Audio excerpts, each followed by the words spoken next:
Student, हम लोग इस लेक्चर में देखने जा रहे हैं ये आपसे कुछ सवाल। देखो क्लास 10th के जितने भी स्टूडेंट हैं, आपसे देखो ये सवाल पूछा जाता है, एग्जाम में भी इस बार भी आया था। तो मुझे लग रहा है कि 2 नंबर का सवाल ये आता ही है। इसमें करना कुछ नहीं होता है, इसमें लगाना नहीं है। बस ये आपसे जैसे पूछ लेता है कि सिद्ध कीजिए कि √3 एक अपरिमेय संख्या है।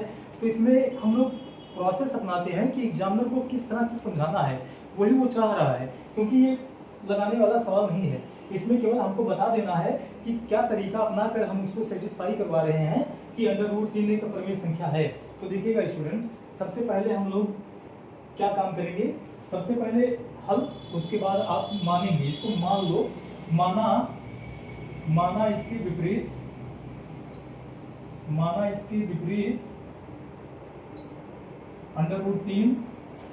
एक परमेय संख्या है,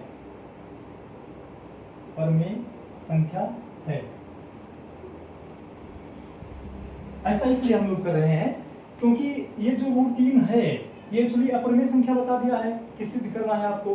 तो हम माना इसके विपरीत जो है √3 एक परमेय संख्या है। अब देखिए, पुनः माना, एक बार और इसको मान लो, पुनः माना √3 बराबर p/q के रूप में हम इसको मान लें। ऐसे ही आपको सॉल्यूशन में दिया रहता है, तो देखिएगा ये आसान बेटर तरीका रहेगा। तो √3 बराबर p/q। अब आपको दोनों साइड में दिख रहा होगा कि जो √3 है ये अपरिमेय संख्या है, और जो p/q के रूप में लिखा जा सकता है उसको हम परिमेय संख्या मानते हैं। तो क्या आप सोचिएगा कि कभी भी परिमेय संख्या और अपरिमेय संख्या बराबर होगा? तो नहीं होगा, क्योंकि परिमेय संख्या अलग है और अपरिमेय संख्या अलग है। अब हम इस दोनों कॉन्सेप्ट में ये लिखेंगे कि दोनों पक्षों में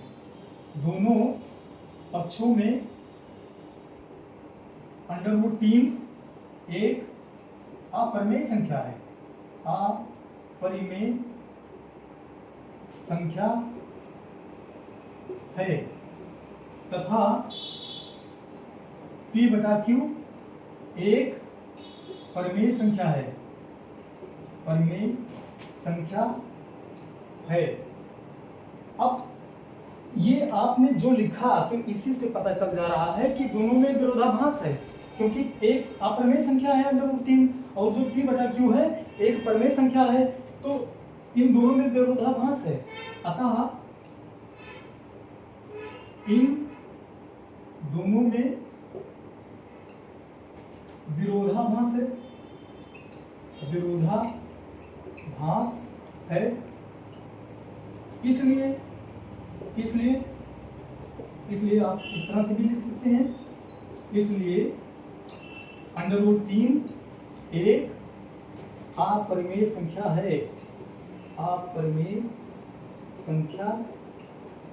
है, देखिएगा स्टूडेंट, इस सवाल में करना कुछ नहीं था, बस केवल आपको ये जो सवाल दिया गया है इसको समझा देना है एग्जामिनर को कि क्या इसमें क्या तरीका हम लोग अपना रहे हैं। वैसे तो आप लोग जानते हो कि जिसका रूट नहीं निकलता है वो अपरिमेय संख्या होता है, जैसे √2 हो गया, √3 हो गया, √5 हो गया, √7 हो गया, या √10 हो गया, या √11 हो गया।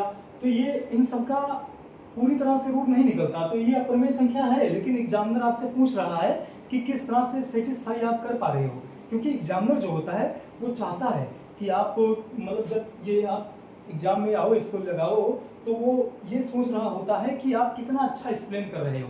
ओके, तो देखिएगा, ये सवाल आपको दिया गया था, सिद्ध कीजिए कि √3 एक अपरिमेय संख्या है। ये लगभग एग्जाम में, बोर्ड एग्जाम में आपसे पूछा ही जा रहा है, पेपर उठा के देख लीजिएगा। ये लगभग हर साल 2 नंबर से ज़्यादा नहीं आएगा, लेकिन 2 नंबर का आ रहा है।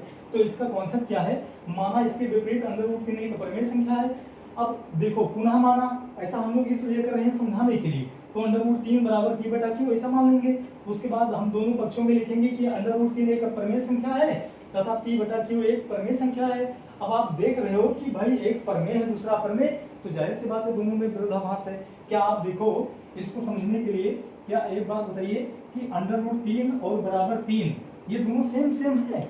नहीं है, क्योंकि भाई √3 है और ये रूट में नहीं है, तो इसका मतलब ये हुआ कि ये जो है मतलब ये अपरिमेय संख्या है और ये परिमेय संख्या है, तो दोनों बराबर तो नहीं हो सकता कभी ना। तो ही हमने लिख दिया कि अतः इन दोनों पक्षों में विरोधाभास है, इसलिए √3 एक अपरिमेय संख्या है। तो एक्चुअली ऐसा कोई भी सवाल आ रहा है, आपको दे रहा है तो यही तरीका अपनाना स्टूडेंट, क्योंकि हम ये बहुत सारे लोग ये बहुत मतलब एग्जाम्पल में ये आपको दिया रहता है कि इसका स्क्वायर करो, ये करो, ये सब नहीं करेंगे, केवल ये इतना ही लिख देंगे, आपको 2 नंबर मिल जाएगा। Okay, thank you, very good.